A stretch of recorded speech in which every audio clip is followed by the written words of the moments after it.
je suis comme tous les humains, je suis fragile, je suis sensible, mais je préfère être heureux que malheureux, donc je fais beaucoup d'efforts pour me rapprocher du bonheur à chaque fois que je sens que la vie ou que mon tempérament m'en éloigne. En fait, la maladie grave, la maladie potentiellement mortelle, elle nous force à nous rappeler que la mort viendra un jour, comme chez tout le monde, et elle nous empêche à tout jamais de l'oublier. Alors là, il y a deux options. C'est une phrase de Paul Claudel. Paul Claudel qui écrit « Le bonheur n'est pas le but, mais le moyen de la vie ». C'est dur de consoler, et plus les gens sont émus, ou moins ils ont l'habitude, et plus ils vont être maladroits. Mais au moins, ils ont essayé de nous consoler. Pour moi, la pire des choses en matière de consolation, c'est l'absence de consolation. Au fond, elle est toujours insuffisante, la consolation, d'abord parce qu'elle ne règle pas le problème qui fait souffrir, et ensuite parce qu'elle ne supprime pas la peine, le chagrin, la désolation. Elle montre juste qu'on n'est pas seul au monde, qu'il y a des gens ou des choses qui pourront nous aider. Et une fois de plus, elle nous remet en lien avec le goût de la vie.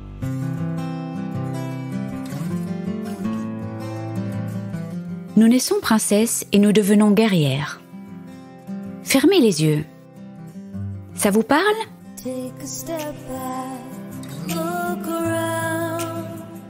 Bonjour, je suis Delphine Rémy et je vous accueille sur le podcast Naître princesse, devenir guerrière. Vous entendrez ici des personnes inspirantes, des médecins, des philosophes qui, j'espère, vous feront du bien.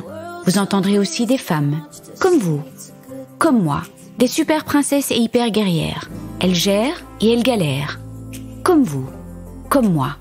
Elles s'écroulent parfois et elles se relèvent.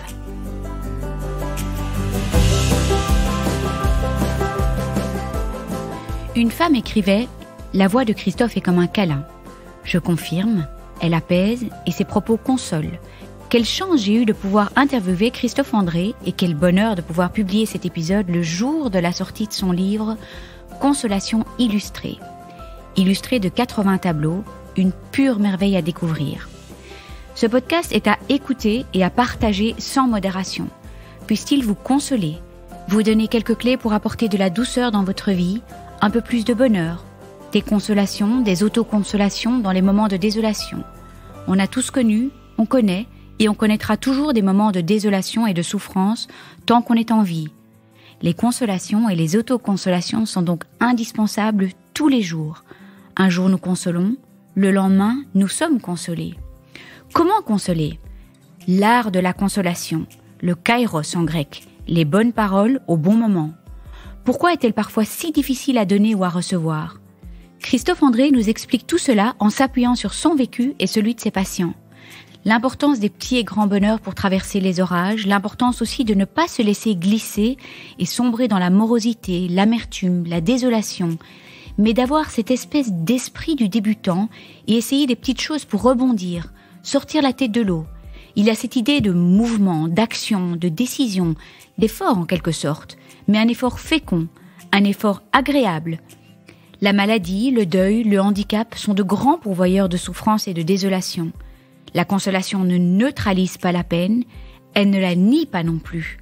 Christophe écrit « Consoler, c'est savoir et accepter que nos paroles ne soulagent qu'imparfaitement la peine.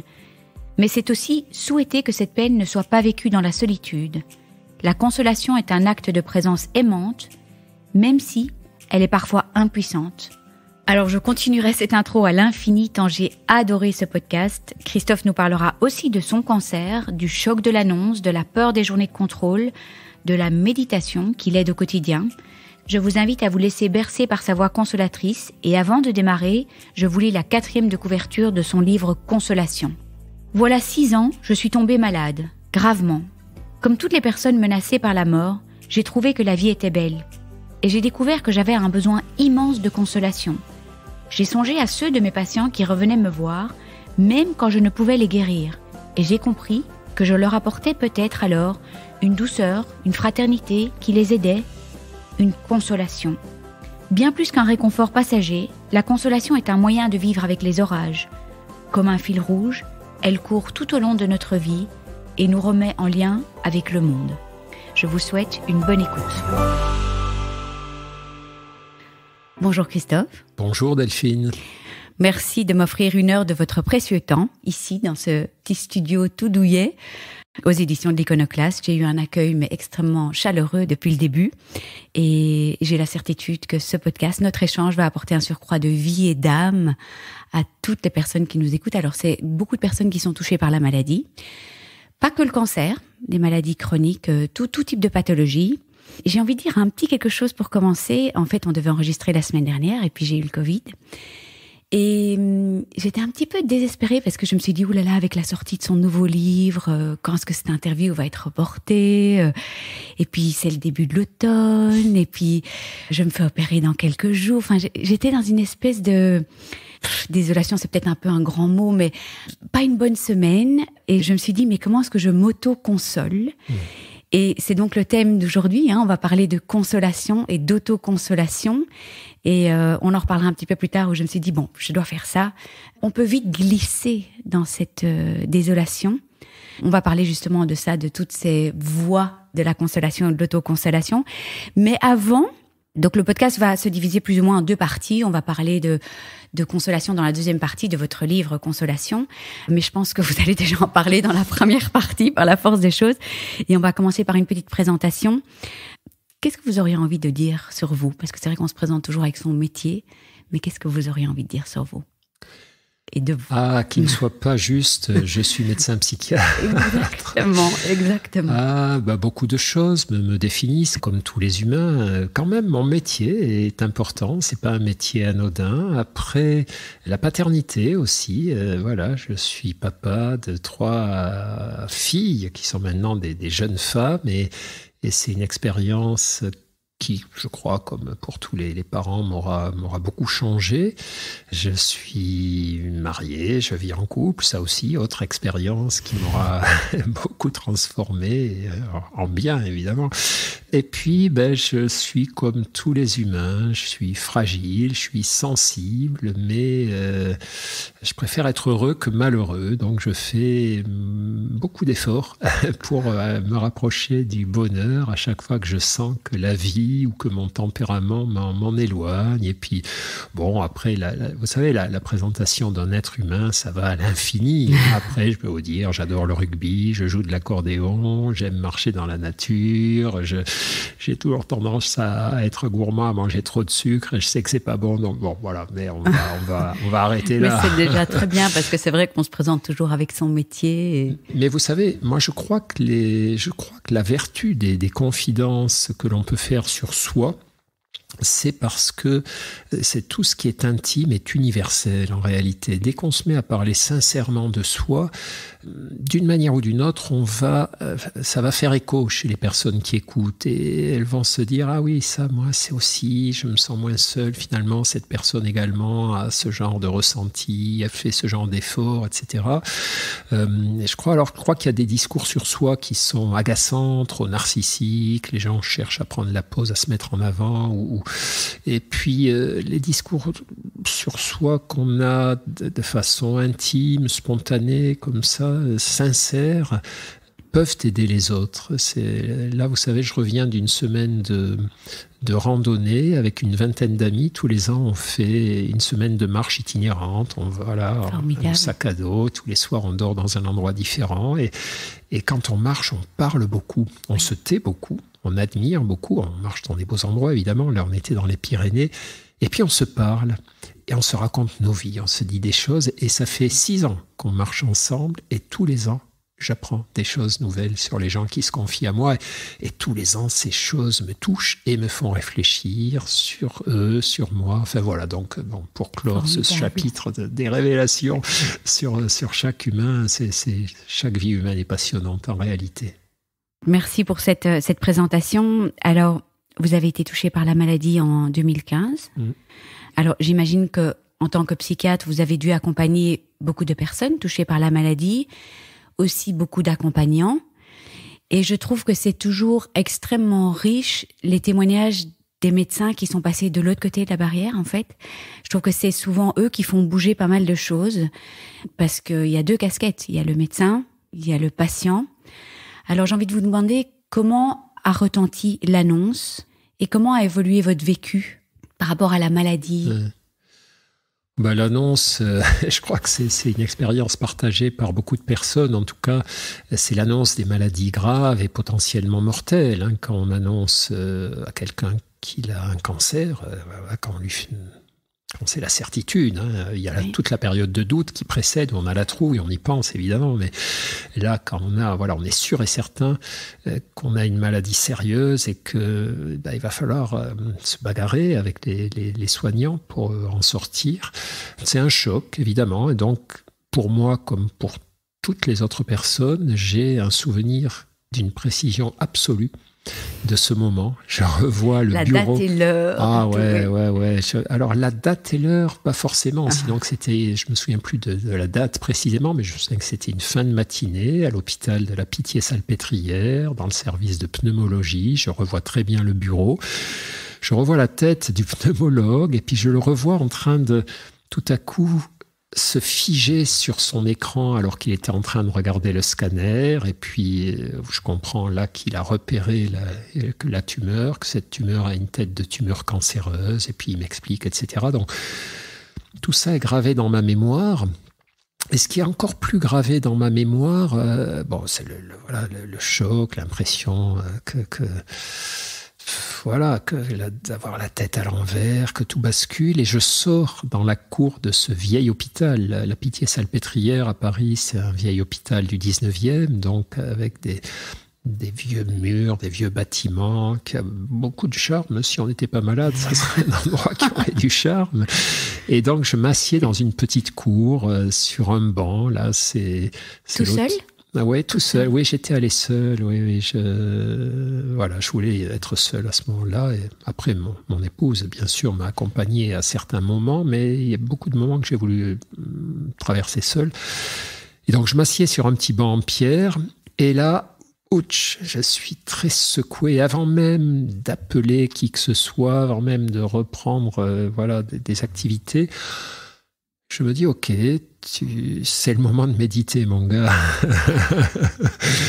Donc, je me sens sur ma respiration, j'écoute la rumeur de la vie, les oiseaux. Autrement dit, j'ouvre mon attention à autre chose que ma peur, mes inquiétudes, mes pensées angoissées sur la suite des événements. Puis je reste là 20 minutes, une bonne demi-heure à digérer cette annonce et à accepter que c'est comme ça. Voilà, c'est comme ça, c'est l'acceptation, c'est-à-dire c'est pas... c'est rapide pour...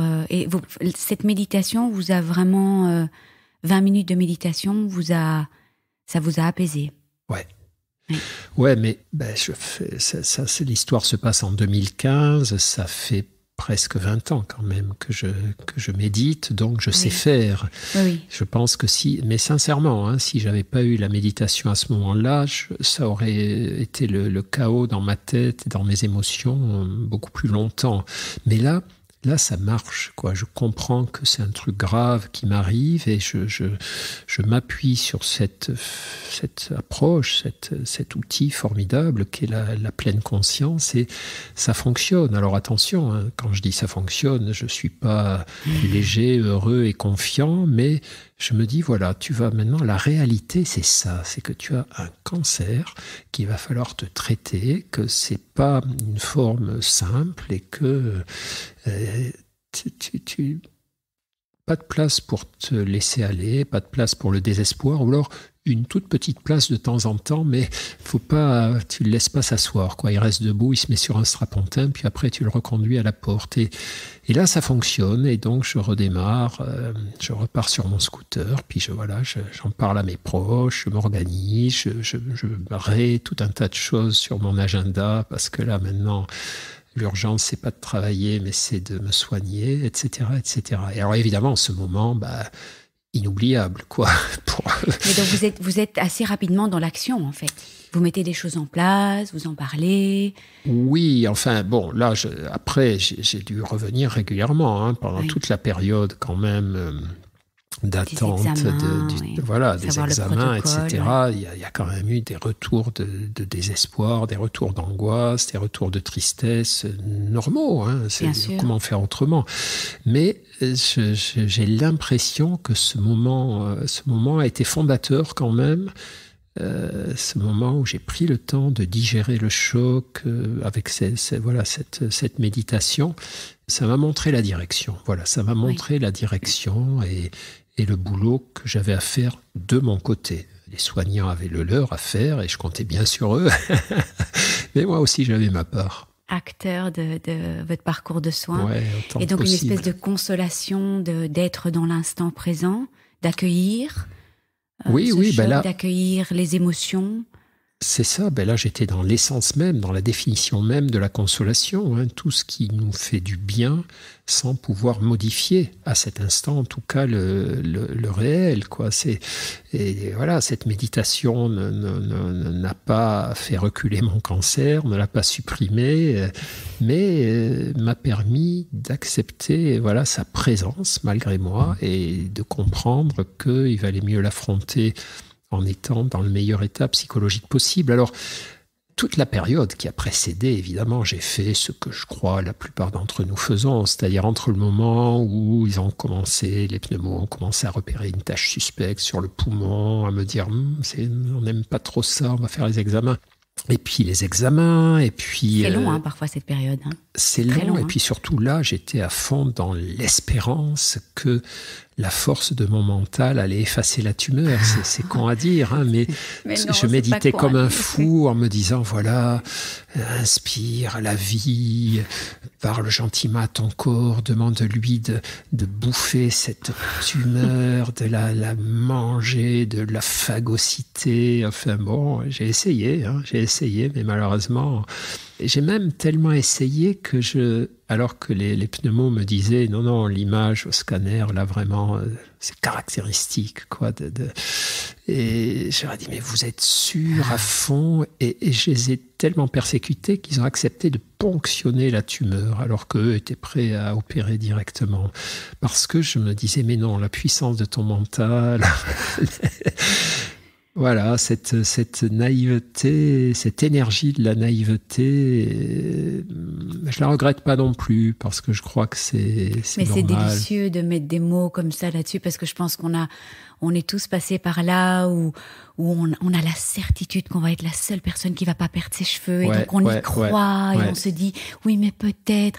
C'est toutes des bébés consolations. Moi je trouve qu'ils sont précieux.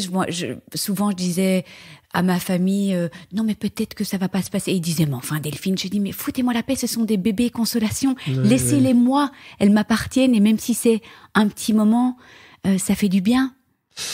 Oui, ça fait du bien. Alors, mais du coup, en traversant cette période, j'ai vu quand même le danger qu'il pouvait y avoir aussi du côté du déni, c'est-à-dire effectivement se dire allez, essaie de faire fondre ta tumeur par l'amour, par la méditation, par ceci, par cela, ou essaie d'agir dans ta tête pour que tes cheveux ne tombent pas, bref, tous ces trucs-là, c'est super parce que ça nous maintient en vie, ça nous d'espoir. Ça nous maintient l'espoir, ça nous fait faire des choses et agir vaut mieux que ne pas agir, espérer vaut mieux que désespérer, enfin, tous ces trucs-là, mais faut surtout pas que ça nous fasse dérailler, que ça nous fasse abandonner le circuit des soins médicaux établis, validés. Voilà, c'est vraiment... moi, évidemment, je suis médecin, la tentation ne m'a pas effleuré, mais j'ai compris à ce moment-là que si on était un peu isolé, un peu fragile, que si on était mal conseillé à ce moment-là par des gens qui nous faisaient des fausses promesses, on pouvait très bien perdre beaucoup de temps. Et voilà, donc je voudrais faire aussi cette mise en garde. C'est très très bien les efforts qu'on accomplit. Je crois que l'esprit a du pouvoir et la force de nos émotions, la force des méditations, la force de l'espérance, c'est une réalité et biologique même. Je crois que ça nous fait du bien biologiquement.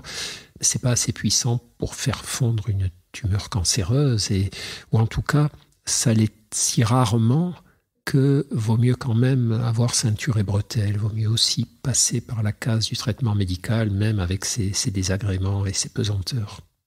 Bien sûr. Une petite question un peu générale, on va dire, parce que j'imagine que c'est difficile de donner une réponse, mais qu'est-ce qui vous a le plus aidé quand vous étiez dans le creux de la vague? Alors vous allez peut-être me dire la méditation, on va revenir là-dessus, mais quand vraiment vous étiez dans le creux, est-ce que vous pouvez penser à une petite chose qui vous a aidé particulièrement?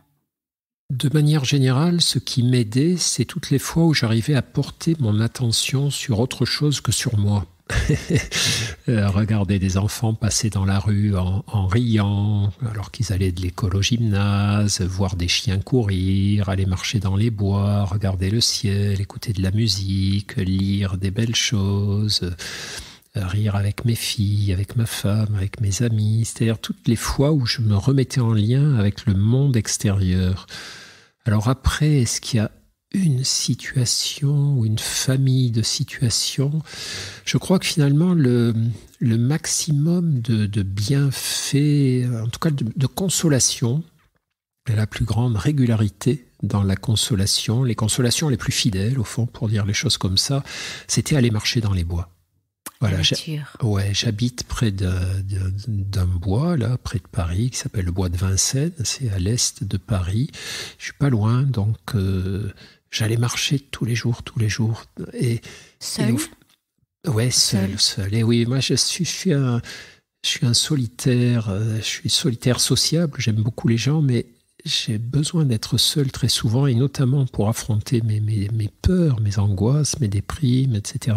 Et donc aller marcher seul, mais vraiment pas pour ruminer mes soucis, mais pour renifler l'odeur de la forêt, écouter les oiseaux, écouter le bruit de mes pas, les feuilles, le bruit des feuilles qui remuent au vent, etc.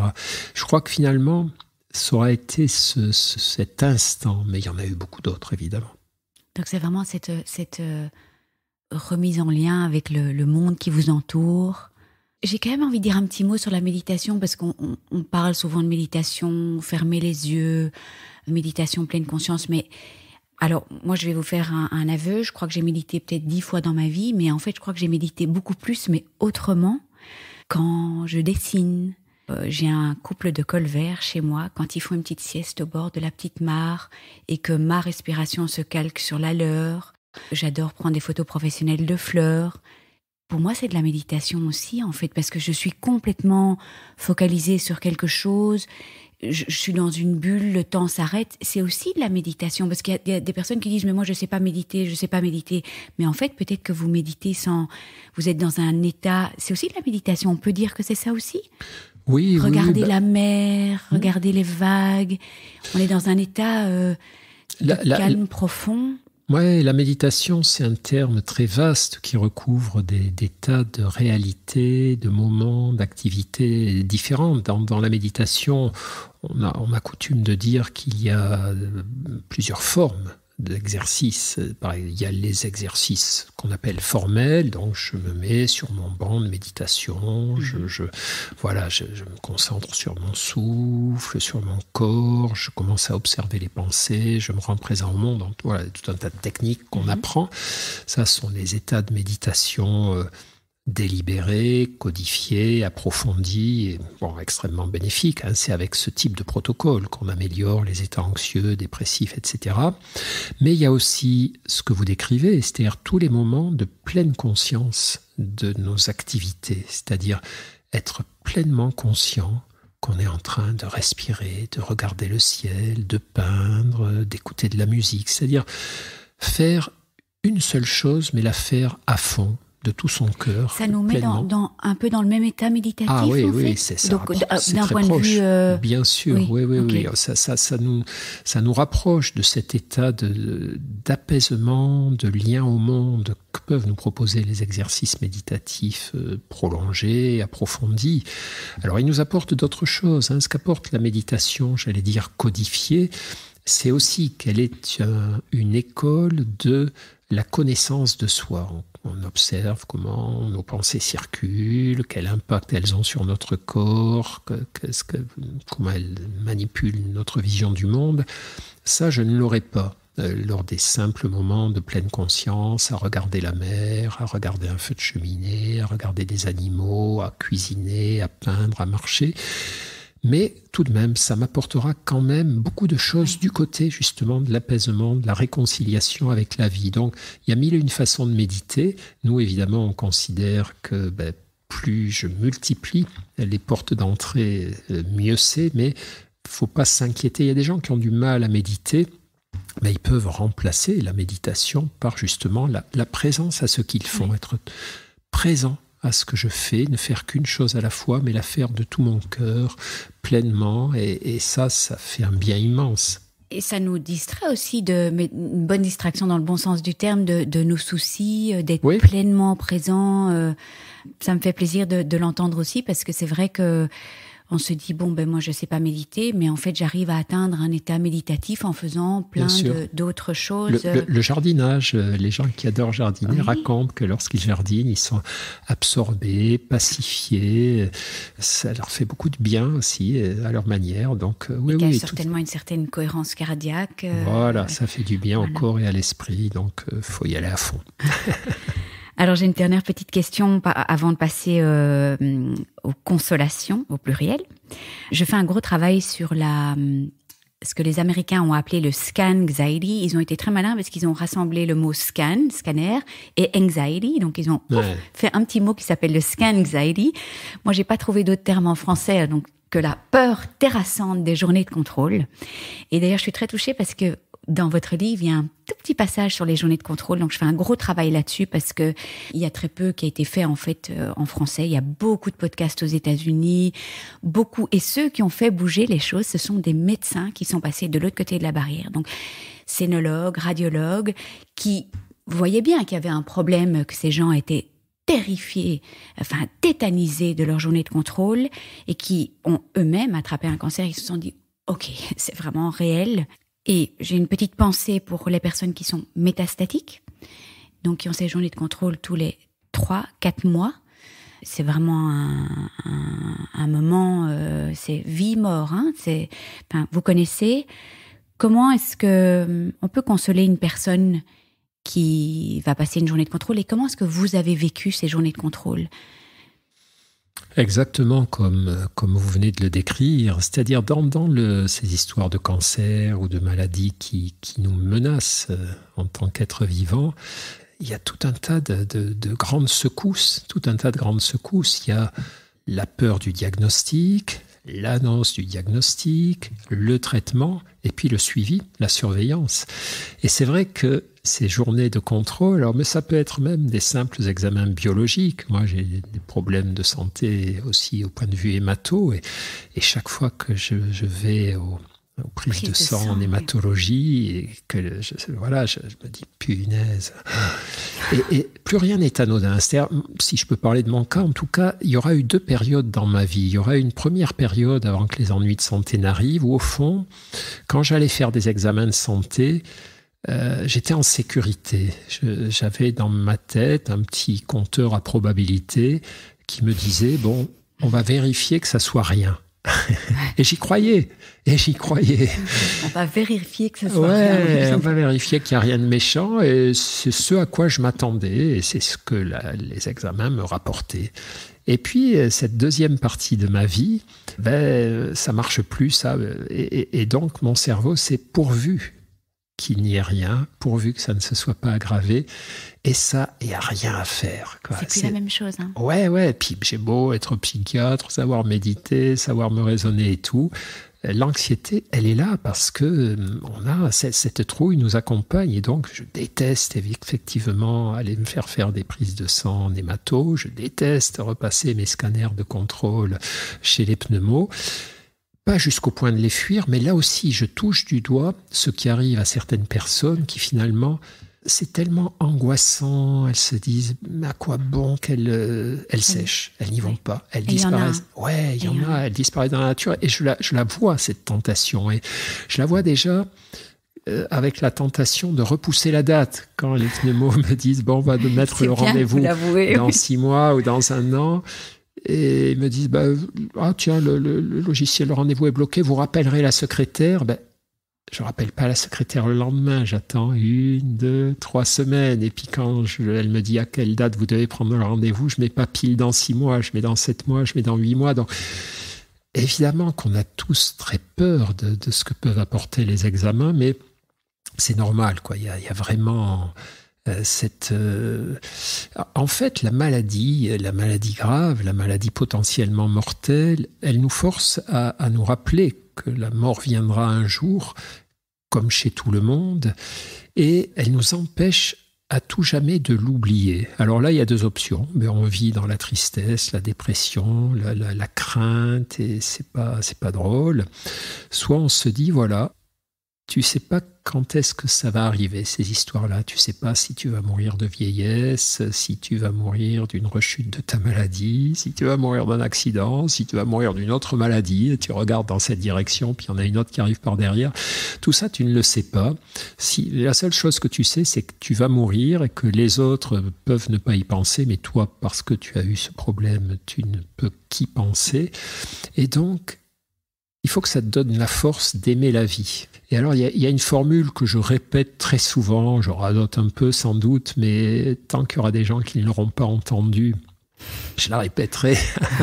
C'est une phrase de Paul Claudel. Paul Claudel qui écrit « Le bonheur n'est pas le but, mais le moyen de la vie. » Et effectivement, à partir du moment où on a compris qu'on allait mourir, ça doit être de notre mieux, en tout cas, il faut qu'on s'arrange pour que ça soit une force pour nous pousser vers le bonheur. Se dire, c'est parce que je vais mourir un jour, ça serait trop con de ne pas savourer cette vie qui m'est donnée aujourd'hui, qui me sera peut-être donnée demain, etc. Alors, c'est une opération psychologique compliquée. Je sais que c'est plus facile à dire qu'à faire. Moi, il me semble que c'est un des héritages que m'a laissé la maladie, c'est-à-dire je suis moins grognon qu'avant, je me plains moins qu'avant, je râle moins qu'avant, parce que tous ces moments, je les vois comme du temps perdu. Je me dis, écoute mon vieux, si dans 3 mois t'es mort, à quoi ça t'aura servi de râler parce que t'es à découvert bancaire, parce que voilà, il fait pas beau, parce que t'as des ennuis. Voilà, règle le problème et puis dis-toi que c'est une chance d'être encore en vie et savoure de ton mieux ce qu'il y a à savourer. Il y a des trucs, parfois des journées où il n'y a pas grand-chose à savourer, mais il y a toujours des petits trucs à savourer. Et donc, vas-y, fais des efforts, fais de ton mieux pour aller vers ça. Donc, ouais, c'est cette anxiété des examens, évidemment. Si je pouvais m'en passer, ça serait génial, quoi. Si on pouvait me dire un jour. La méditation, vous êtes chaque fois que vous arrivez à l'hôpital, vous faites un petit peu de méditation. Et ça passera. Ouais. Non, mais l'anxiété ne passera jamais, donc la pleine conscience restera toujours nécessaire et les efforts resteront toujours nécessaires, c'est clair. Merci. Mais c'est pas grave, parce que parfois, quand on dit il faudra toujours faire ces petits efforts de regarder la mort en face, d'affronter l'anxiété, de se tourner vers le bonheur. Il y a des gens que ça décourage, mais les efforts, c'est normal de faire des efforts, il n'y a pas de problème à ça, et des efforts agréables, des efforts fructueux, des efforts féconds, donc ceux qui nous sont nécessaires pour mobiliser nos énergies face à la maladie, face aux examens. Il faut pas, faut se réjouir d'avoir ces efforts à accomplir parce qu'ils fonctionnent, ils marchent. Merci Christophe. Alors on va passer à Consolation. 2 livres en fait, le livre Consolation au pluriel.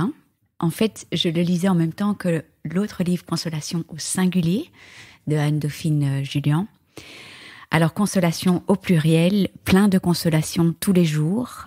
Vous écrivez « Elle court tout au long de notre vie, depuis notre naissance jusqu'à notre mort. Nous ne cessons de la côtoyer, ou les côtoyer en fait, et d'avoir besoin d'elle de manière ouverte lorsque nous sommes enfants, secrètement lorsque nous devenons grands, pas toujours si secrètement en fait, mais vous avez mis consolation au pluriel. Oui. C'est-à-dire la consolation, il y a parfois un petit malentendu chez certaines personnes. C'est-à-dire que pour beaucoup d'entre nous, avant qu'on ait commencé à réfléchir un peu sur ce thème, comme ça a été mon cas d'ailleurs, j'étais dans ce cas avant d'écrire ce livre, la consolation, c'est soit un petit truc bénin, mignon, voilà, on console un petit enfant qui pleure, qui a un petit chagrin. C'est déjà très important. C'est important, bien sûr, mais bon, voilà, on console des enfants, quoi. Soit c'est un truc qu'on essaie de proposer à l'autre extrême de la gravité à quelqu'un d'endeuillé. Voilà, on essaie de consoler de notre mieux quelqu'un qui vient de perdre un proche ou quelqu'un à qui on a annoncé un cancer ou une maladie sévère, impressionnante.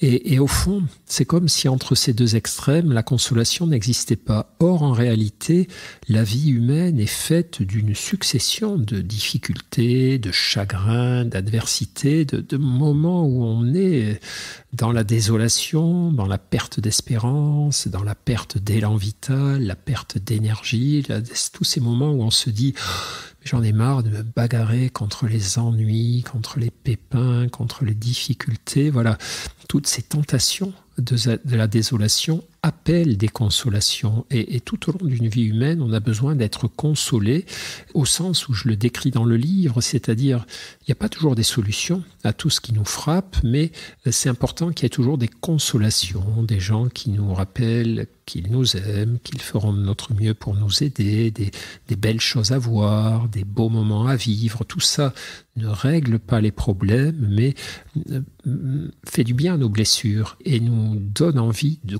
continuer à vivre, de continuer à avancer, de continuer à voir quand même si au fond on ne va pas être capable de traverser tous ces mauvais moments. Ça apporte un petit peu de douceur, un petit peu de bonheur. Est-ce que vous pouvez nous dire, qu'est-ce qui vous a poussé à offrir ce livre au monde ?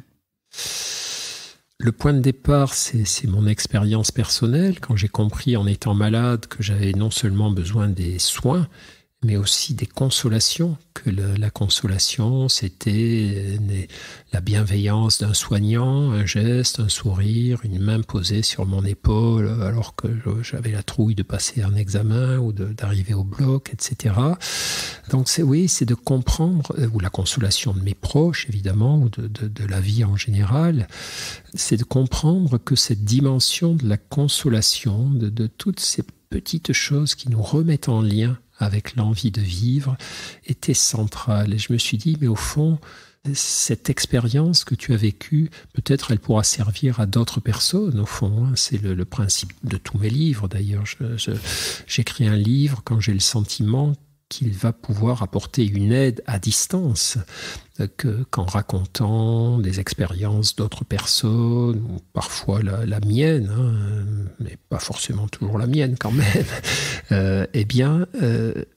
une lectrice ou un lecteur, c'est la magie des livres, va tout à coup être touché par ce qui est écrit, et reconnaître ce qu'elle a vécu dans ce qui est écrit, y puiser du réconfort, de la consolation, donc de l'apaisement, et peut aussi y puiser de l'inspiration, de l'énergie, des directions, des petits efforts à accomplir, des réflexions à mener. Et donc cette sorte de fraternité entre la personne qui écrit le livre, qui raconte ses histoires, et puis celle qui les accueille, qui les reçoit, c'est la magie. C'est la magie de l'écrit. Alors, c'était quand même pas un thème qui était nouveau pour vous. Donc, vous avez réalisé pendant la maladie à quel point c'était important d'être consolé. Et finalement, en fait, ça vous soignait vous et moins la maladie. En fait, vous, la personne. Oui. Mais je suis sûre que vous avez été un très bon consolateur avec tous vos patients. Mais vous n'étiez peut-être pas vraiment penché sur la question. Vous vouliez vraiment mettre des mots sur ce terme parce que vous la pratiquiez déjà depuis longtemps dans votre métier, en fait, en apportant des consolations à vos patients. C'est ça, mais je n'étais pas conscient de ça. C'est drôle, c'est compliqué à expliquer, mais finalement, j'étais soignant, je crois que j'étais un soignant acceptable, je faisais du bien à mes patients, en tout cas de mon mieux, mais ce qui m'obsédait, c'était le soin, c'était les bonnes techniques, la guérison ou l'amélioration des symptômes, et c'est ça qui me paraissait être devoir être l'objet de mes efforts, de mon attention, de mes réflexions, comment procéder, comment faire mieux, qu'est-ce que j'ai fait, qu'est-ce que j'aurais pu mieux faire, comment je ferai la prochaine fois. Et tout le côté chaleur, fraternité, consolation, il était là, sinon les patients ne seraient pas revenus. Ou je voyais bien que mes patients m'aimaient bien, etc., que je leur faisais du bien parce que j'apportais à côté du soin, mais ça m'intéressait moins. Il me semblait que c'était la cerise sur le gâteau, voilà, que c'était normal, quoi, que quand on était un soignant, c'était normal d'être sympa, gentil. D'être dans le lien. Voilà, et en fait, ce livre m'a appris que là aussi, je pouvais mieux faire, qu'au fond, des petites choses que je prenais la peine de faire pour mes patients, leur serrer la main très fort avec mes 2 mains, les raccompagner à la porte et puis leur poser la main sur l'épaule, leur donner 2, 3 petites paroles de réconfort toutes bêtes, quoi, toutes simples, qui, moi, me paraissaient bêtes et simples, qu'en fait, c'était des gestes qui avaient une grande portée pour eux, qui étaient presque aussi important que le travail thérapeutique, que les médicaments, etc. Parce que ça leur disait, au fond, cette personne, tu as de l'importance pour elle. Ce médecin, non seulement il te considère comme un patient, mais comme un humain. Il tient compte de tes chagrins. Il te veut du bien, quoi. Il te veut du bien.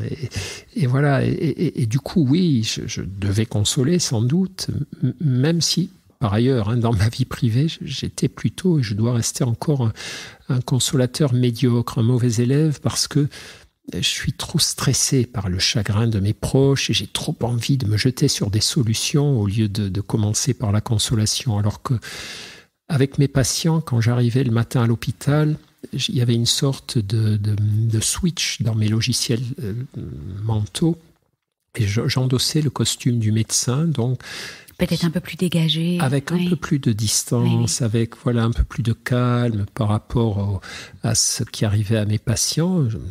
J'étais très concerné. Parfois, ce qu'ils racontaient me faisait de la peine, etc. Mais cette peine ne me submergeait pas et ne me faisait pas perdre mes moyens. Elle éveillait mon empathie, ma compassion. Elle activait mon cerveau pour mieux les aider. Alors que le chagrin de mes très proches désorganise mon cerveau. Je le prends pour moi et du coup, je suis nul parfois, quoi. Quand mes proches me racontent un problème qu'ils ont, au lieu d'abord de commencer par les rassurer, par les consoler, par leur dire je suis là, je vais t'aider, on va voir ce qu'on peut faire. Je leur dis mais si tu faisais ça, si tu faisais ci, on va faire ci, on va faire ça. Et c'est pas ça qu'ils veulent dans un premier temps. Ils veulent juste vérifier que je les aime et que je vais être à leur côté. Et ça, je le faisais mieux avec mes patients parce que j'étais dans ce cadre sécurisant pour moi, ce cadre professionnel. Enfin bon, je crois que c'est assez classique aussi pour les soignants, quoi. On est parfois meilleur consolant pour ses patients que pour ses très proches et parfois pour soi-même. Ça, c'est important aussi, l'autoconsolation. Oui, on va en parler. Mais justement, par rapport à tout ce que vous dites, en fait, il y a un art de consoler. En fait, quelque part, vous parlez de ce mot en grec kairos, en fait, les bonnes paroles au bon moment. Alors, je pense qu'on sait tous on est une espèce consolatrice. En fait, quand je vois, j'ai vu la semaine dernière sur Instagram, il y avait juste une petite vidéo d'un petit garçon qui avait une petite poule qui était toute malade. Il lui manquait plein de plumes. Enfin, elle avait pas l'air d'être en bonne santé, et il la prenait tout fort contre lui. Il consolait cette poule et tout petit bonhomme, Et donc, c'est vraiment tellement naturel, c'est dans notre nature. Et pourtant, il y a quand même un art de consoler. On peut être tellement maladroit. Et je trouve ça intéressant d'en parler parce qu'il y a beaucoup de maladresse quand on console des malades. Moi, j'essaye toujours de voir la gentillesse derrière la maladresse. Parce que, à quoi bon se dire, parce qu'ils sont tellement maladroits, moi j'ai entendu des trucs terribles, en fait, des consolations qui étaient complètement à côté de la plaque au début de mon cancer. Mais je me dis, mais ils savent pas, il y a toujours une bonne intention, il y a toujours de la gentillesse, et puis ça rassure la personne qui console. L'art de consoler, est-ce que, vous pouvez en parler parce que ce serait en fait un chouette message pour les accompagnants. Et un message positif aussi de gentillesse derrière les maladresses. C'est ça. C'est-à-dire, il y a plusieurs choses importantes dans ce que vous dites. D'abord, il y a effectivement que quand on est mal, quand on est dans la désolation, dans l'adversité, on va recevoir des consolations maladroites dans le nombre. Il y en aura beaucoup qui seront merveilleuses, il y en aura un certain nombre maladroites. Voilà. Et ça, il faut l'accepter. C'est dur de consoler, et plus les gens sont émus, ou moins ils ont l'habitude, et plus ils vont être maladroits. Mais au moins, ils ont essayé de nous consoler. Pour moi, la pire des choses en matière de consolation, c'est l'absence de consolation. C'est les gens qui ne viennent pas vers nous, quand on aurait besoin qu'ils viennent vers nous, soit par indifférence, soit plus souvent parce qu'ils ont peur. Il y a des gens qui ont peur de venir conseiller des personnes dont elles savent qu'elles ont un cancer ou dont elles savent qu'elles sont endeuillées parce que elles ont peur de cette souffrance, elles ont peur d'être impuissantes, parfois une espèce de peur presque que ça leur arrive à elles aussi. Enfin, il y a tout un tas d'explications. Mais c'est chouette de dire ça aussi parce qu'il y a des gens qui disparaissent aussi au moment de l'annonce du cancer. Mais en fait, c'est peut-être tellement dur pour ces personnes que... C'est ça, on ne sait pas pourquoi ils fuient. Et vaut mieux essayer de ne pas perdre trop de temps à juger. On comprendra peut-être plus tard un jour.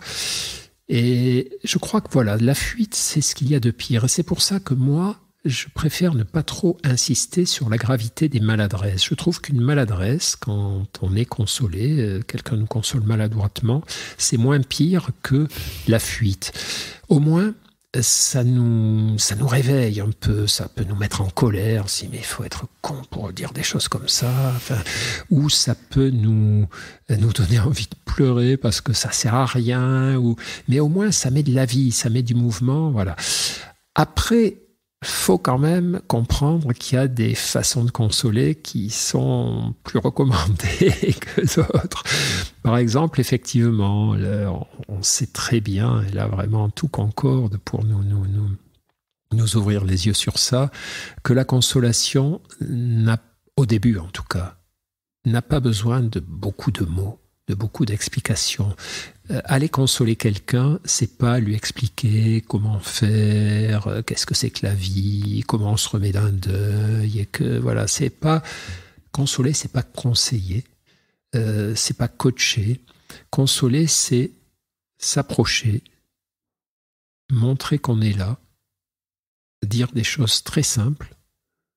Je suis là, je t'aiderai de mon mieux. Dis-moi s'il y a des choses que je peux faire. C'est toucher chaque fois qu'on peut, chaque fois que la relation le permet, prendre dans les bras, faire un câlin ou serrer la main très fort. Parfois ne rien dire, en fait. Parfois se taire. C'est pas vouloir empêcher les gens de pleurer, mais être avec eux quand ils pleurent, rester à leur côté et puis se taire et montrer qu'on est là. C'est proposer des choses simples, proposer d'aller marcher, proposer de rendre des petits services matériels, de faire ses courses, de l'aider à ranger ses papiers, voilà. Au début, la consolation, elle est minimaliste finalement, et on n'a pas à se creuser la tête, qu'est-ce que je vais pouvoir lui dire ? C'est juste, vas-y, montre-lui que tu es là, montre-lui que tu es prêt ou prête à l'aider, et vois ce qui se passe, vois si elle peut à cet instant accepter ta présence, te demander des choses, et puis si tu sens que c'est pas le meilleur moment, que tu reviens demain, tu reviens après-demain, etc., etc. Et après, les grands discours, les grands conseils, éventuellement, si on nous les demande, on peut les délivrer, mais au moment, non, sur le moment, c'est pas ça. Mais non, et puis souvent ces grands conseils, ça nie un peu la désolation. Or, ma question, est-ce que la consolation nie la désolation ou neutralise la peine ? Non, ça marche jamais comme ça. C'est André Comte-Sponville, le philosophe que j'aime bien citer par rapport à la consolation. Il dit la consolation, elle est toujours nécessaire et toujours insuffisante. Voilà, toujours nécessaire parce que on peut pas laisser quelqu'un tout seul dans la grande adversité, et toujours insuffisante parce que quoi qu'on fasse, ça ne suffira pas. Quoi qu'on fasse, ça ne suffira pas. Ça n'arrivera jamais dans nos vies, en tout cas pas souvent. Moi, ça m'est jamais arrivé que quelqu'un qu'on vient consoler, après qu'on ait proposé notre consolation, nous dise « je me sens beaucoup mieux ». Ça y est, tu as effacé toutes mes peines, je vois la vie autrement. C'est pas comme ça que ça marche, la consolation. La consolation, c'est quelque chose que l'on offre, que l'on propose, et qui aura un effet retard progressif. Voilà, on a été là, et puis d'autres personnes ont été là, et d'autres petites consolations viendront, et peu à peu, toutes ces petites choses vont reconstituer une trame qui va soutenir la personne. Mais au fond, elle est toujours insuffisante, la consolation, d'abord parce qu'elle ne règle pas le problème qui fait souffrir. Et ensuite, parce qu'elle ne supprime pas la peine, le chagrin, la désolation. Elle montre juste qu'on n'est pas seul au monde, qu'il y a des gens ou des choses qui pourront nous aider. Et une fois de plus, elle nous remet en lien avec le goût de la vie. On se dit, allez, je vais peut-être pouvoir continuer, je vais peut-être pouvoir tenir jusqu'à demain, et puis je verrai à ce moment-là, etc. C'est toujours cette remise en lien, en fait, hein. On peut être si seul dans sa souffrance, mais c'est cette consolation qui remet en lien avec le monde, avec les autres, avec soi-même aussi. Oui. On est toujours seul dans la souffrance, d'une certaine façon. En tout cas, le noyau dur de la souffrance, personne ne peut souffrir à notre place. Par contre, ce qui est important, c'est de ne pas se sentir seul dans la vie et de sentir qu'il y a des gens autour de nous qui de leur mieux, essaieront d'alléger, de nous faire penser à autre chose, de nous pousser vers des petites actions qui détourneront notre attention de la souffrance.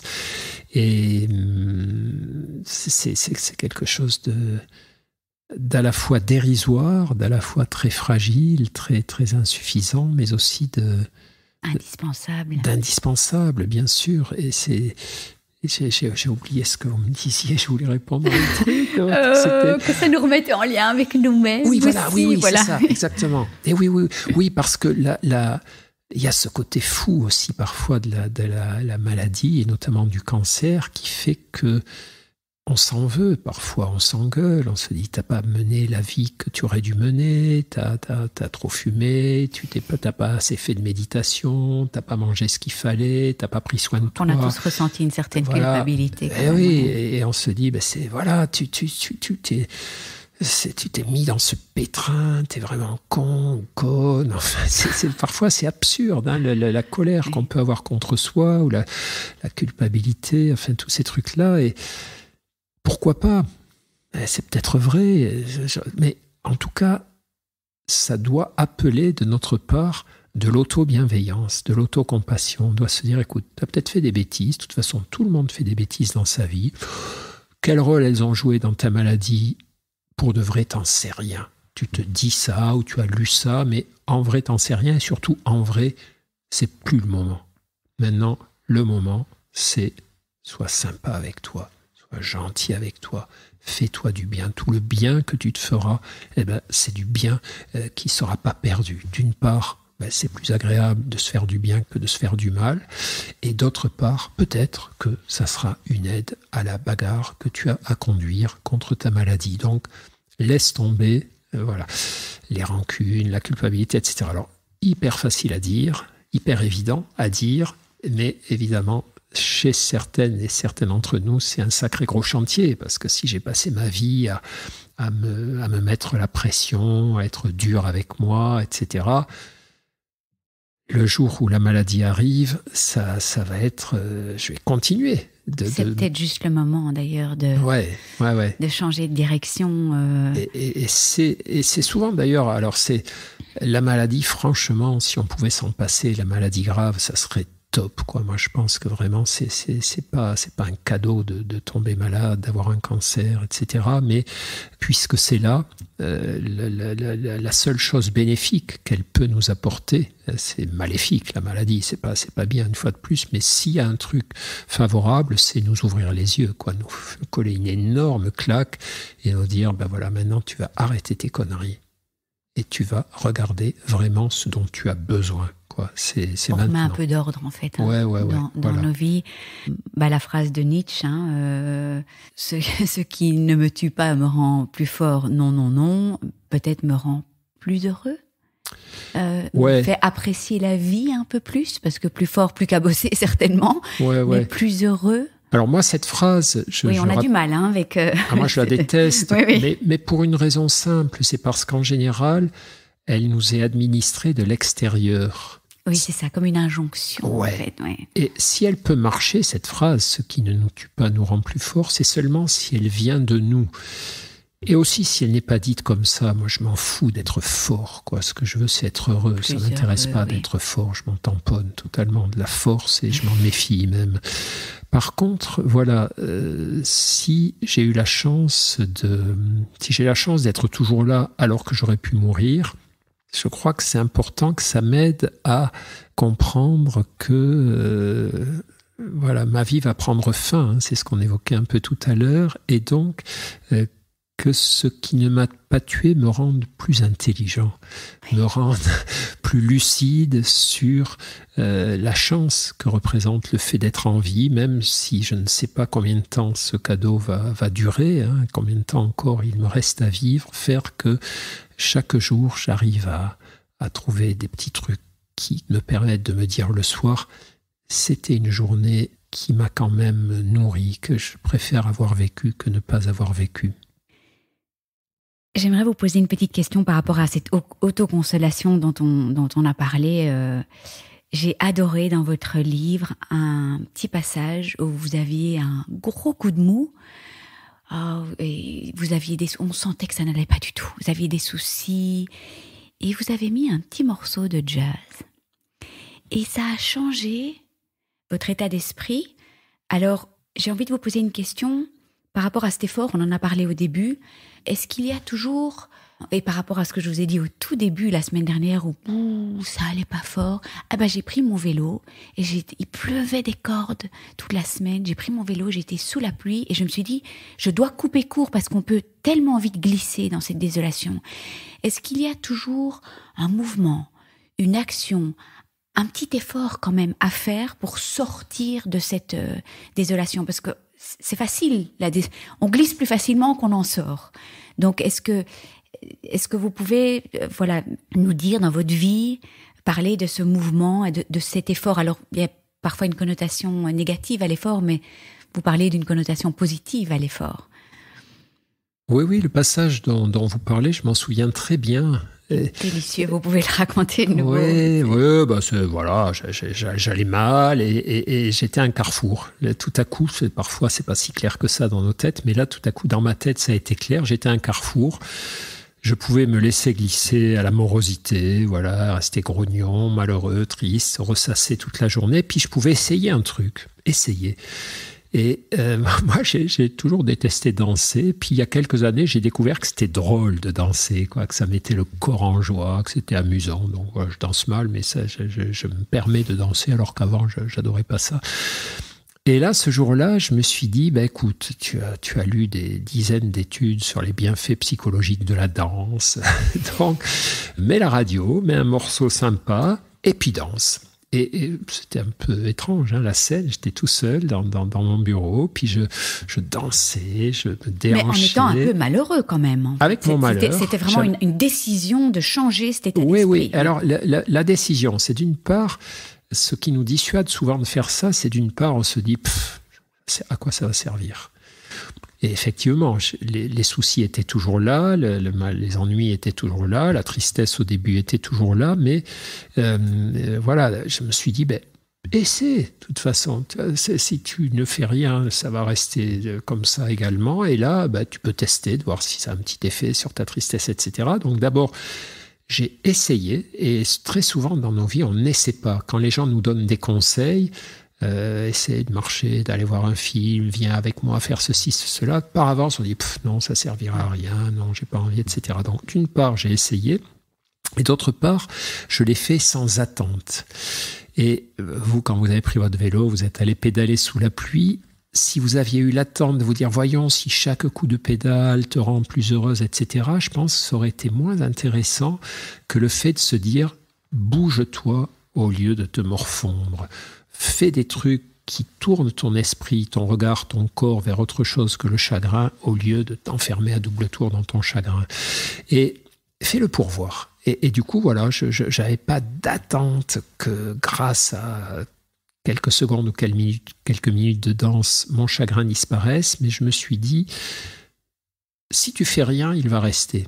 Si tu fais quelque chose, il va peut-être se passer un truc. Et effectivement, après avoir dansé, les ennuis étaient toujours là, le chagrin était toujours là, mais moi, j'étais un peu différent. J'avais avec ce chagrin un rapport différent. J'avais remis un peu d'énergie dans mon corps et je me sentais, j'étais consolé. C'est-à-dire, la consolation, c'est pas juste un soulagement immédiat, c'est tout à coup une petite fenêtre qui s'ouvre et on se dit, tiens, Je peux peut-être aller par là, je peux peut-être continuer. Et c'est ça qui s'était passé. Donc, c'est tous ces micro-efforts, ces micro-consolations qu'il ne faut pas écarter comme ça d'un geste en se disant c'est inutile, de toute façon. On a tendance à faire quand on est dans le fin fond du trou. On se dit mais ça va pas aider. De toute façon, c'est simple. Hein, la consolation, il y a des trucs très simples. Vaut mieux consoler même maladroitement que ne pas consoler. Et quand on est désolé, vaut mieux faire quelque chose que ne rien faire. Parce que si je fais rien, je reste dans la désolation. Si je fais un petit truc, même s'il n'a rien à voir, il peut se passer éventuellement quelque chose. Voilà. Je vois le temps qui passe et je rêverais de vous poser encore des tonnes de questions. J'ai juste envie par rapport à ça, parfois on a envie d'aller au fond de la désolation pour donner un bon coup de pied et rebondir. Et parfois ça fait... moi, c'est ce que j'ai déjà éprouvé aussi, de vouloir aller dans le fond, toucher le fond pour mieux rebondir, d'être seul, ça fait aussi du bien. Et je pense maintenant, quand je dis ça, à des endeuillés aussi, parfois c'est compliqué de faire le petit effort. Parfois ça prend un peu plus de temps, parfois c'est pas le bon moment.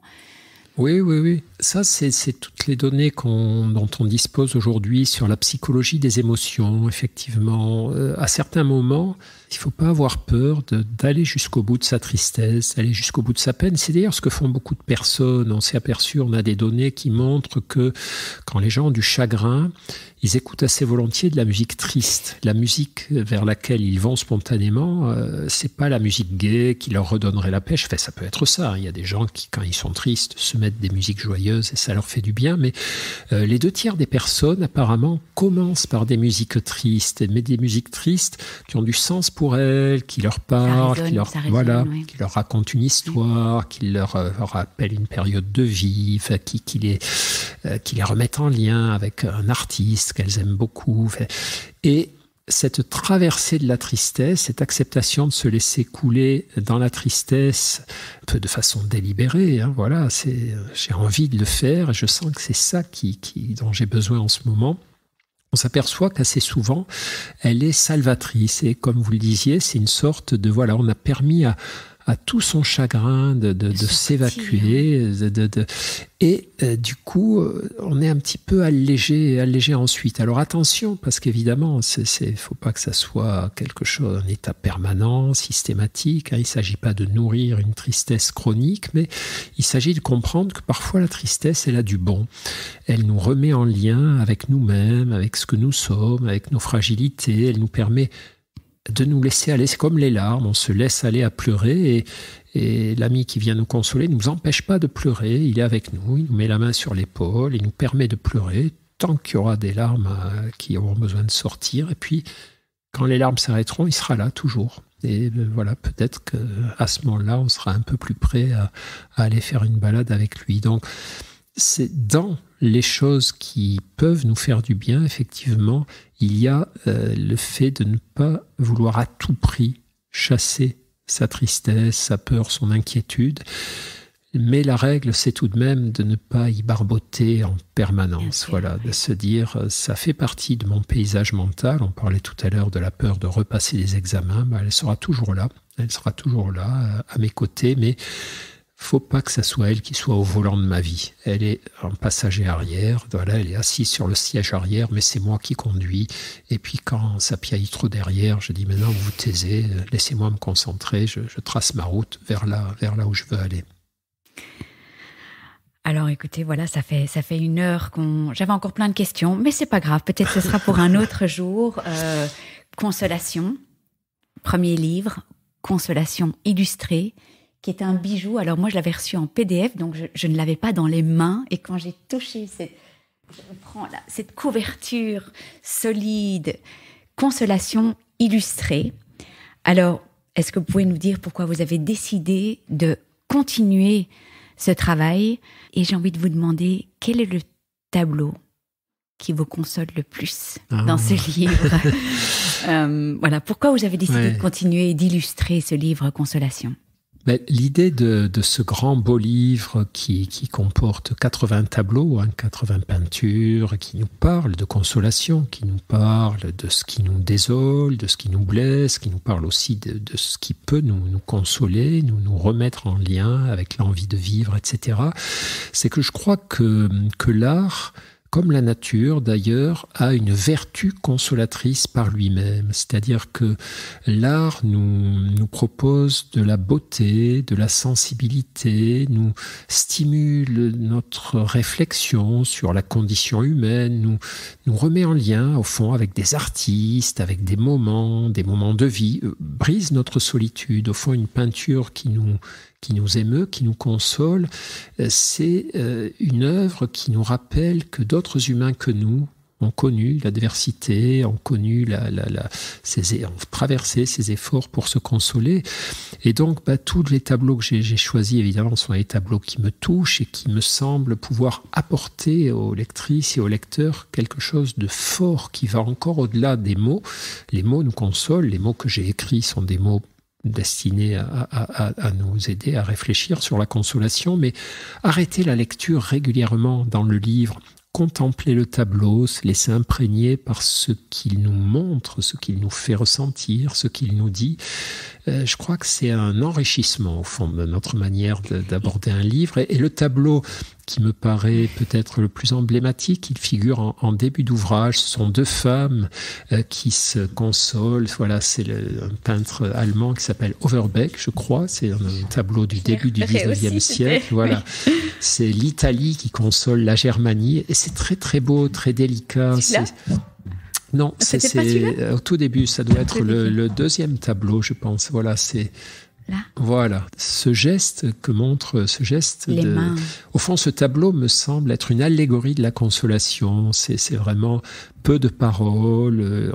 Les deux mains se tiennent, les deux têtes se touchent. On sent qu'il y a quelque chose qui est de l'ordre de la communion. Et puis aussi, on comprend en voyant le tableau que la personne qui console un jour sera celle qui sera le lendemain consolée, et que cette respiration de la consolation, celle qu'on donne, celle qu'on reçoit, fait partie de nos vies. J'allais vous demander comment vous voulez conclure le podcast, mais je pense que vous l'avez fait absolument parfaitement. Je vous remercie vraiment de tout cœur. Merci. Et donc, ce podcast sera publié le jour de la sortie du livre. Donc, c'est magnifique. Je suis vraiment très contente qu'on ait pu remettre cette interview à aujourd'hui. Et vraiment, vraiment, merci de tout cœur. Merci beaucoup. Je vous remercie de tout cœur de nous avoir écoutés. N'oubliez pas de vous abonner si vous souhaitez recevoir les notifications des prochains épisodes. Et puis, si vous avez apprécié cet épisode, ça me ferait vraiment très plaisir que vous me laissiez une bonne note, comme à l'école, 5 étoiles. Et peut-être même un commentaire ou un partage sur les réseaux sociaux. Parce que c'est grâce à vos étoiles, vos commentaires, vos partages que le podcast pourra aider plus de femmes encore, et c'est tout ce que je souhaite. Donner ou redonner espoir, se serrer les coudes toutes ensemble, partager nos joies, nos peines et célébrer toutes les princesses et guerrières de ce monde. Si vous désirez vous aussi partager votre histoire, n'hésitez pas à me contacter via le blog Cancer je gère, cancer-je-gère.blog. Il y a des instructions pour le partage de témoignages. Et puis je vous embrasse tous et toutes très très fort. Prenez soin de vous et on se retrouve la semaine prochaine. Gros bisous.